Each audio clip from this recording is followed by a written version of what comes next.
Last week I made this material that you're seeing right here in the background. I wanted this cloudy, liquidy, smoky type of look for the background of a couple of my UI elements in my game. And it took me a little while to actually put this together in a way that worked the way that I wanted it to. And I think making a video on this might be very interesting because it actually shows off a whole bunch of shader related techniques all together in this one material. Instead of making a step-by-step tutorial where we build this from scratch, I'm still going to show you everything to do with building this, don't worry. We're going to actually work backwards here. I'm going to show you from the end result, every single step broken down and explained as to how and why it works. Because there's so many interesting techniques and concepts here that might get lost if we just go mindlessly through and copy over one node after the other. It'll be much more informative and educational to actually break down the techniques themselves. So if I open up the material that we have here, I'm using this as a UI material. Obviously, you could use this as any sort of material, post-processing, surface, light function. I actually think that this would be kind of interesting as a light function. I might even use it as that at some point.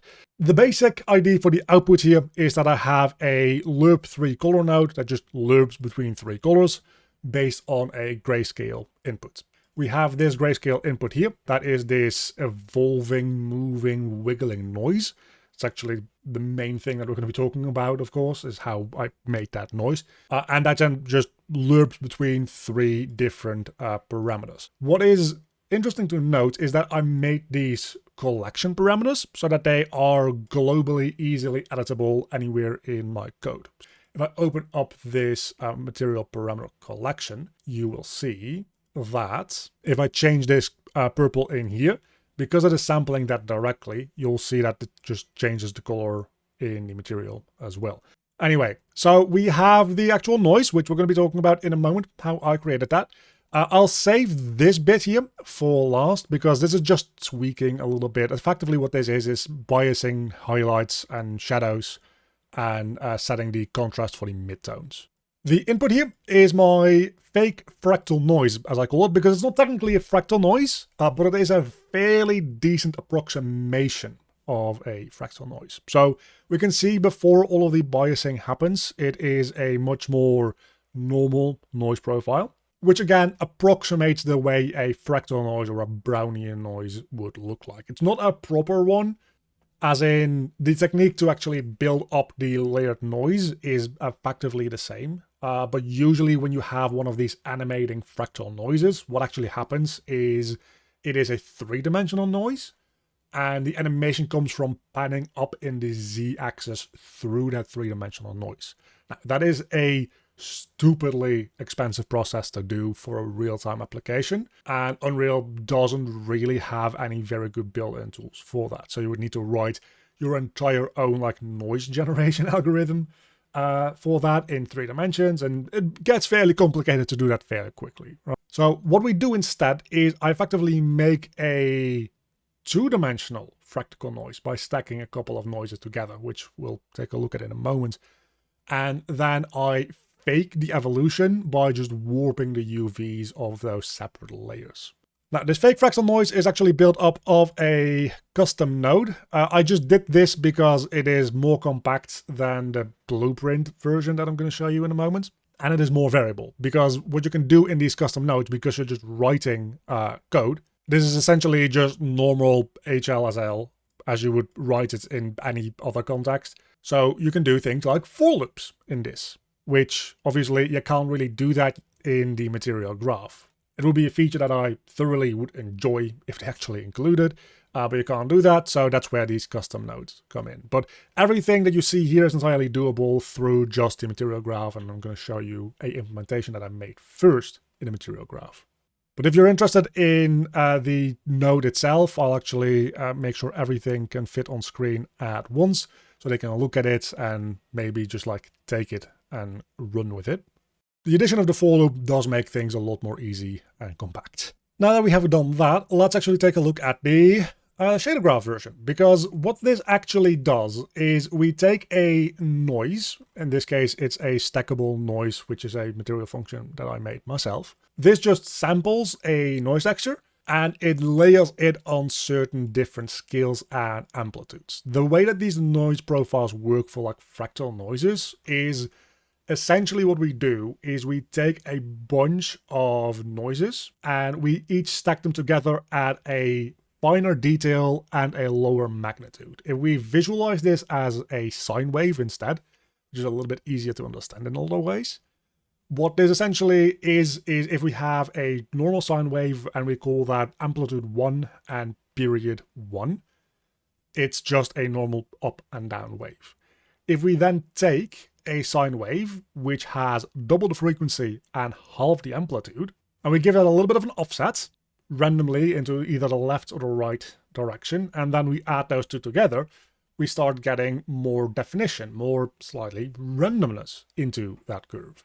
If we then layer that same process over and over again, where we have another wave which again is twice the frequency and half the size of the first one, what we end up with is layers of added detail definition that doesn't actually majorly distort the original curve that came before it. Now, that is essentially what we're doing here, but instead of a line that we turn into a curve, which is essentially a one-dimensional sampling with a bunch of values, we do this in 2 dimensions. We have an X and a Y because we're using textures. So what all this does is it is the different layers of this noise. So this one is at the full amplitude and normal scale. This one is double scale and half amplitude. This one is 4 times the details and a quarter of the amplitude, and so on and so forth. In this case, I think I have 7 layers in total. Which again is why I wanted to make this custom node with this for loop, because here I just have an input that tells you how many of these stacked layers we use, which makes this a lot more reusable in different contexts, instead of having to go in and having a separate different amount of all of these like nodes hooked up to each other. So we add all of those together and then we divide them by every single one of those weights added up. So that will be 1 plus 0.5 plus 0.25 plus 0.125 plus 0.06 to something. And then all that added up together is what we divide that by to make sure that everything is normalized back down to a 0 to 1 value. Because even though these are getting lower and lower in their values as we go along, that is mostly just the influence of the magnitude, but that doesn't actually do anything to keep us from going over a brightness value of 1. Because obviously this first one has a magnitude of 1 and already has pixels that are near pure white. So at the end, you want to make sure that that gets normalized back down to a 0 to 1 value range. Now, real quick, going through the inputs of this noise, and then we'll actually open up the node to see how this stackable noise is made. I can show you just what one layer of it looks like, actually. Real quick before we do that. This is just a single layer of it. It's just a Berlin noise texture. So what this actually takes in is the warping power. The warping is for the animation. It doesn't have anything really to do with the vector noise itself on a technical level. It's just to fake the evolution animation of the noise. Then we also take in a seed for that warping because it needs to have some random offsets, obviously. And randomness in shaders is a little tricky to do because you don't just have a get random float function, but we'll look into that in a moment as well. Then we also take in the layer because we're layering these together. This function actually does a bunch of multiplication and division based on which layer it is. So every single one of these nodes, you can see this is layer 2 and 3. In the custom node version, that's all built in to the for loop. Then we take in the UVs and the time, which I just have as named redirects up here to have just global values that all of them can use easily. If you're not familiar with those, by the way, you can just make a named redirect and we can call that something. And then we can try to find that. What did I call it? FRG, whatever. And then it'll effectively just kind of be a variable in your shader graph, which is very nice to be able to do. And then it takes in a panning speed or a panning direction, actually. In my case, for the blueprint version here, I have all of those at the same value. You'd ideally make these different opposing values so that you don't have all of the textures scrolling in the same direction. But those are all of the inputs. Now that you're aware of those inputs, we can open up the stackable noise node itself, and it's a little bit messy in here, but you'll see that we have a bunch of these inputs that we just looked at as nodes in here. So this entire function revolves around sampling this noise texture that we put in here.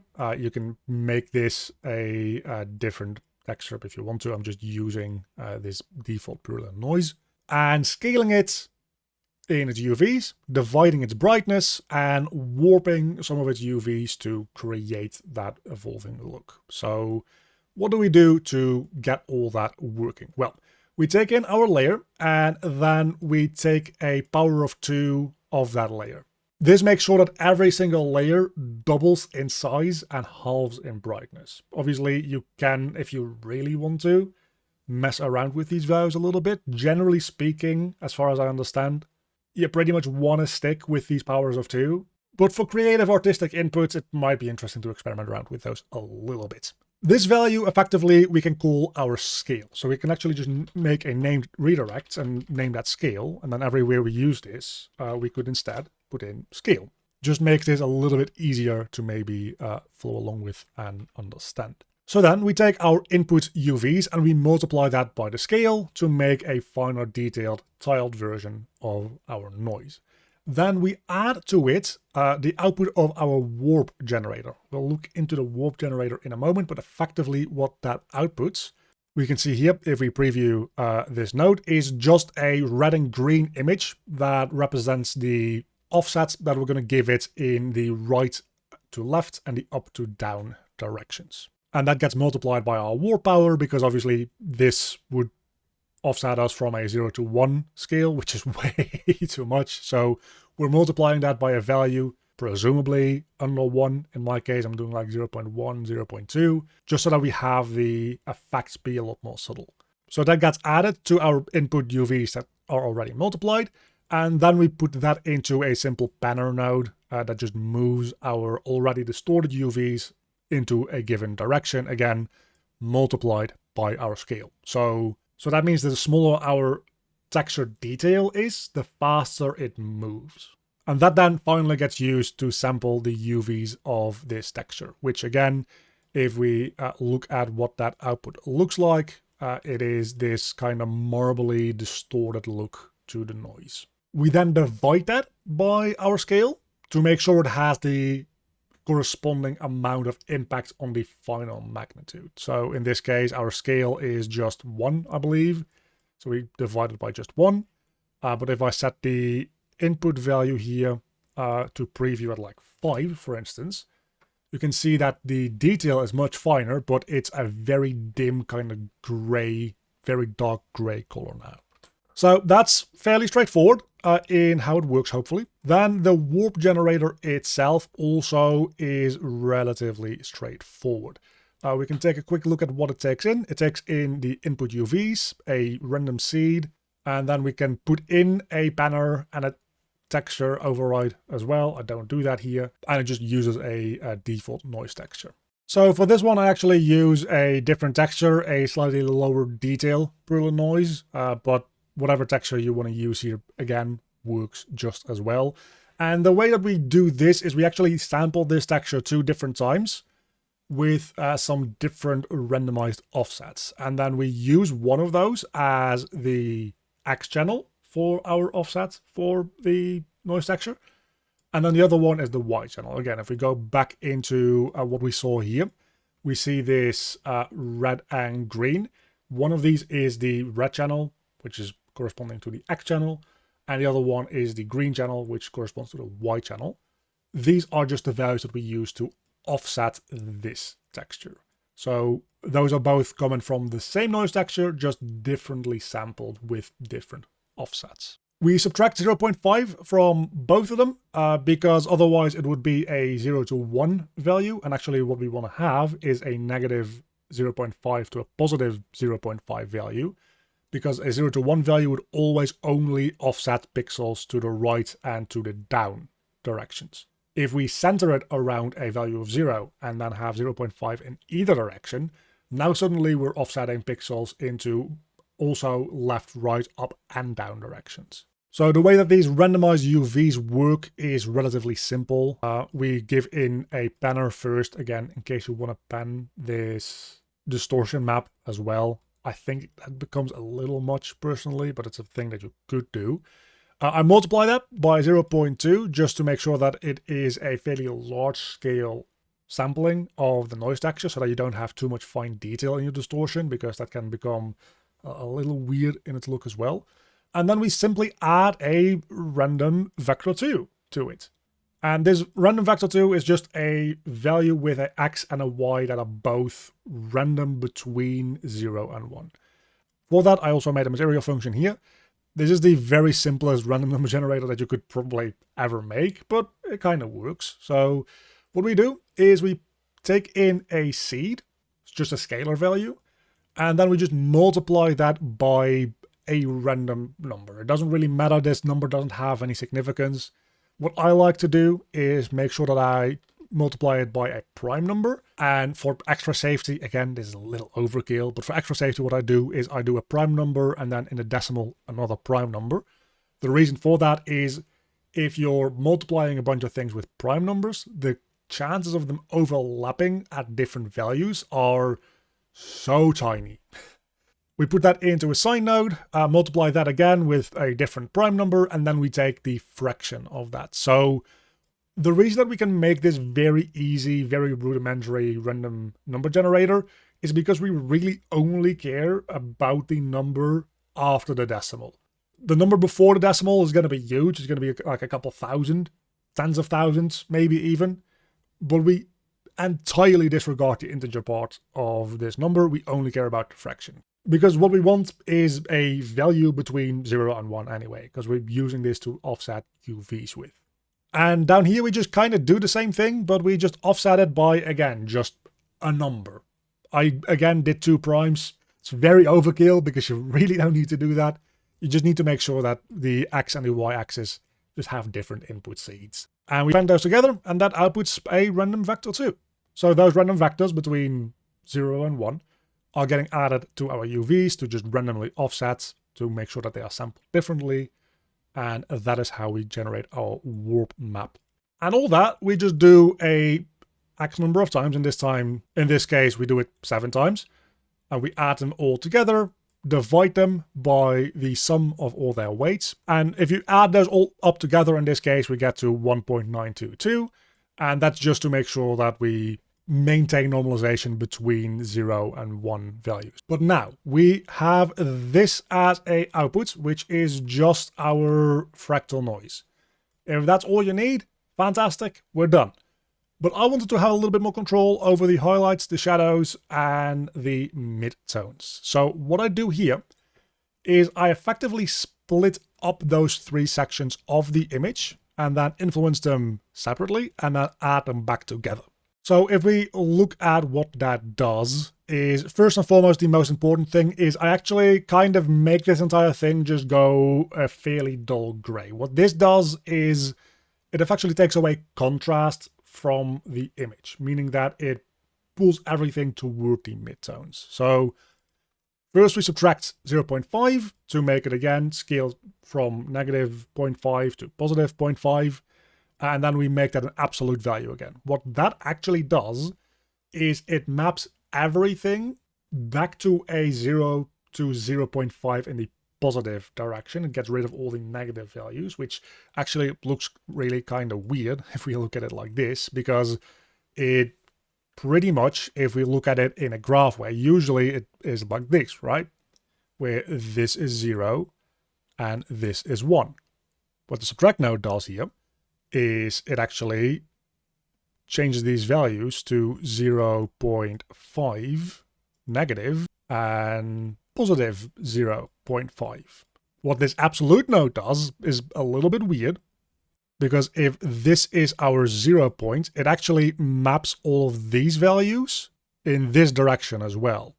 So if we plot that in a 2-dimensional graph of original value 0 to 1, and output value 0 to 0.5, we actually get this kind of like V shape, where values that are near the middle, the actual midtones, 0.5, get given a value of 0, but values that are just distance from it in either direction, it doesn't really matter which direction, get given a value between 0 and, well, 0.5, actually. It cuts off there.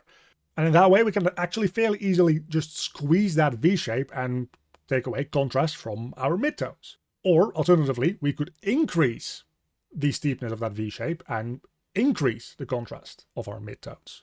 And the way that we do that is we give that in as the base of our power node, and then we have a relax gray value, which is part of the material parameter collection. And the higher this value, the less contrast we have. So if I preview what this looks like now, and I open this material parameter collection real quick for you, the default value I have here is 1.5. If I set this back to 1, you can see what it does, 0.5. It actually also kind of seems to make it more or less bright. But this still has our V shape, right? And we don't want that to be our actual output. So the way that we deal with that, as I set this back to the value that I actually gave it, is we need to reintroduce the positive to negative direction. So the way that I've done that here is I just take the original saturated value from our fractal noise. I put that into an if node, and just if that value is greater than 0.5, we return a 1 for this. And if it is equal to or less than 0.5, we return -1. And then we simply use that as a multiplication. So this more or less just adds back in the negative side to that curve. What you also could do is you could just take this subtracted value and take a sign. That does effectively the same thing. This just returns a -1 for anything less than 0 and a 1 for everything over 0.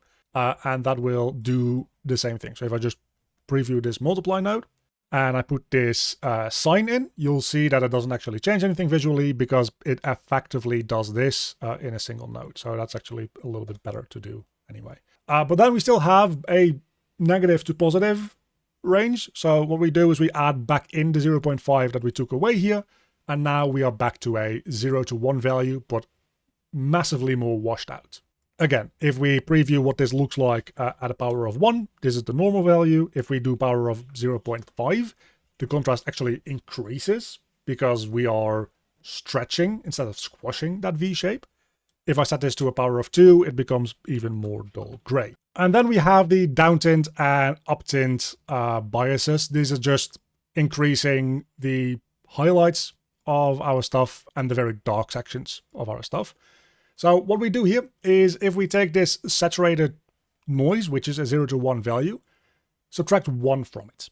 We effectively just move it down from a 0 to 1 value to a -1 to 0 value, meaning it's entirely black. Now, if we add a parameter value to that, we more or less just make the very highest values of our original texture peek out beyond the 0 value barrier. So adding that, you will see that we now have the very brightest part of our image visible. Everything else is black. But you can see as I decrease this value, only the very tippy top peaks stay visible. Whereas if this is just a value of 1, everything is visible because everything gets brought back up to a value of 1. I keep this at 0.5 for a default. This is now effectively a mask that shows you which values in the image are beyond 50% bright.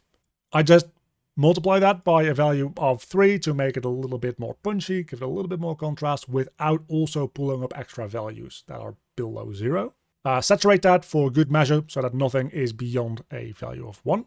And then I add that back onto our super grayscale map. And there you will see that we now have our grayscale map with a very bright hotspots on it. And we more or less do the same thing for the shadows. So what we do here, again, this is called opt-in bias, wrong name, wrong way around. We just take our opt-in bias value and we subtract our texture value from it. So let's say that this is 0.5. We subtract our texture from it. The only places that are still going to be visible is where the texture originally was less than 0.5. So this now serves as a mask of the dark parts of our image, which then obviously we also multiply again to just make it a bit sharper, a bit more punchy. And then we saturate it to prevent any values over 1. And we subtract that to pull down those sections in our final image. So we have our gray version with the added highlights and then the subtracted shadows and that is how we get this more grungy look to our texture. Which then finally goes into our color and is our final output. So that's the entire process that I've gone through to make this look, and as you can see, there's quite a lot to it. But just like that, we have a fairly convincingly faked fractal noise in real time in Unreal Engine. Now, do keep in mind that if you layer a bunch of these layers together, that is going to slow you down a bit, because while it's not super expensive to do any of this, it's also like not exactly free to add in extra layers. Even though we're using the same noise texture over and over again, we're still sampling that texture a bunch of different times, which is gonna cost you some performance.